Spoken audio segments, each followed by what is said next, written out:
Ting tong. Yang ingin saya bahas kali ini adalah seputar fotografi atau videografi di dalam gereja, terutama gereja saya, gereja Katolik. Saya kok merasa prihatin, ngelus dada dalam beberapa kesempatan, dalam beberapa momen saya mengamati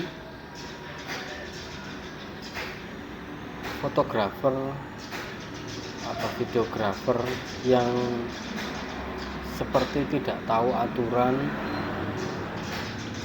mondar-mandir kesana kesini saat perayaan Ekaristi, saat misa. Biasanya momen-momen pernikahan. Yang menjadi catatan saya adalah jika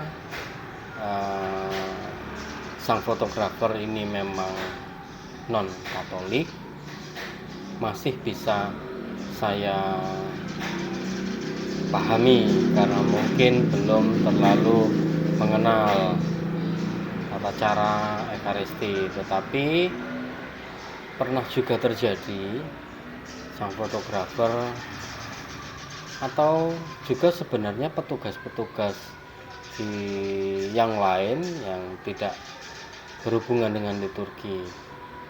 Contoh saja petugas sound. Untuk sound system terkadang juga terkesan mondar-mandir, yang mana menurut saya sedikit mengganggu. Tapi memang yang paling bisa kita amati, bisa kita lihat adalah fotografer dan videografer. Nah, kembali ke situ bahwa yang saya amati selama ini cukup meresahkan karena aktivitas mereka tidak terpaku pada satu atau dua titik untuk ambil gambar, ambil foto atau video. Mereka cenderung lalu lalang tanpa menghiraukan kesakralan atau kekusukan dari perayaan Ekaristi. Jadi cukup mengganggu umat yang lain. Yang ingin saya tegaskan di sini,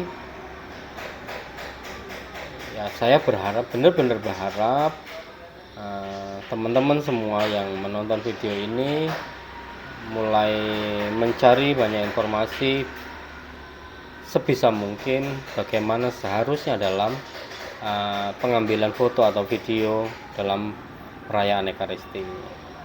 Jika menurut pandangan saya pribadi, karena dunia sekarang sudah cukup canggih ya, jadi mungkin peralatan bisa lebih dari satu, bisa pakai tripod, jadi benar-benar pada satu titik. Terkhusus untuk momen pernikahan misalkan, yang juga saya pertimbangkan, saya catat lah istilahnya, itu pihak mempelai atau keluarga itu semestinya membriefing dulu sang fotografer, memberi wejangan, memberi masukan seperti ini, tidak boleh ini, tidak boleh itu, dan lain sebagainya. Jika memang tidak memberi masukan tadi, di briefing dulu, maka biasanya yang terjadi ya akan semrawut, akan gular gilir, akan hilir mudik seperti yang selama ini kita lihat. Atau juga bahkan mungkin pihak keluarga, pihak mempelai juga sejak awal menyadari bahwa untuk menjaga kesakralan, kekusukan tadi, mungkin mementingkan hal itu sehingga faktor momentum untuk foto itu bisa dinomor duakan. Jadi yang terpenting adalah rangkaian proses pernikahannya bisa diliput dengan video, tetapi mungkin untuk pengambilan gambarnya bisa menggunakan metode yang lain, artinya 2 atau 3 kamera ditempatkan di titik-titik tertentu dan kemungkinan misalkan tidak ada pergerakan, yang terpenting adalah momentumnya terekam semua. Misalkan biasanya sungkem atau mohon doa restu ke orang tua ya, atau juga mungkin momen-momen tukar cincin. Nah itu memang kalau untuk foto sang kameramen berusaha untuk ambil gambar dari angle yang berbeda-beda biasanya, tetapi sekali lagi itu juga diusahakan atau meminimalisir pergerakan. Menurut pandangan saya pribadi seperti itu. Catatan saya yang berikutnya, sang kameramen atau fotografer tadi berusaha untuk mengambil gambar pada momen-momen yang memang tidak mengganggu rangkaian ibadah, rangkaian ekaristi sebelum atau sesudah pernikahan ya, sebelum atau sesudah ekaristi tentu saja. Nah, karena ya dari pengalaman kita semua tahulah, biasanya album-album yang paling sering dicetak atau paling sering dilihat juga momen-momen foto bareng, foto bersama seperti itu, bukan yang dicetak besar, jarang sekali momen-momen yang sungkem atau yang lain. Biasanya tetap dicetak tapi dengan ukuran yang jauh lebih kecil. Nah, jadi anggaplah ini teguran, anggaplah ini koreksi, mungkin juga dari pihak gereja, mungkin romo atau pastor mungkin tidak terlalu memusingkan hal ini, tetapi saya sendiri sebagai umat biasa awam merasa bahwa cukup terganggu ketika saya ingin beribadah tetapi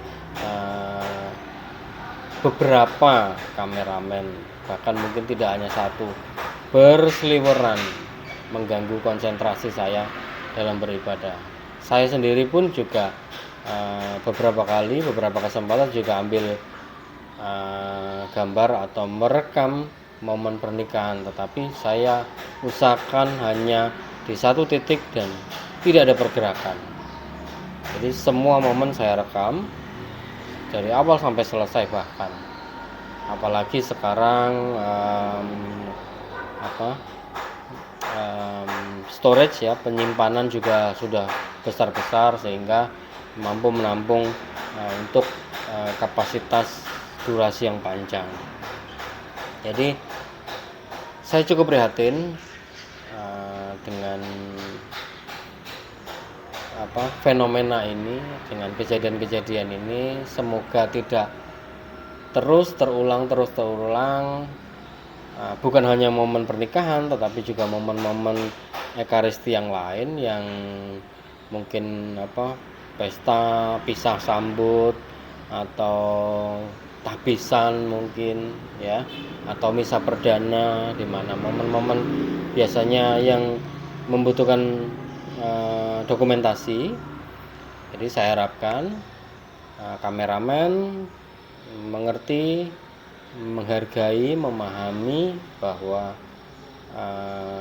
perayaan ekaristi sungguh amat sangat sakral, sungguh amat sangat suci, sehingga diharapkan tidak mengganggu umat yang lain dengan tujuan dokumen baik ya, dengan tujuan dokumentasi itu baik, tetapi jika mengganggu umat yang lain juga akan menjadi kurang baik ya.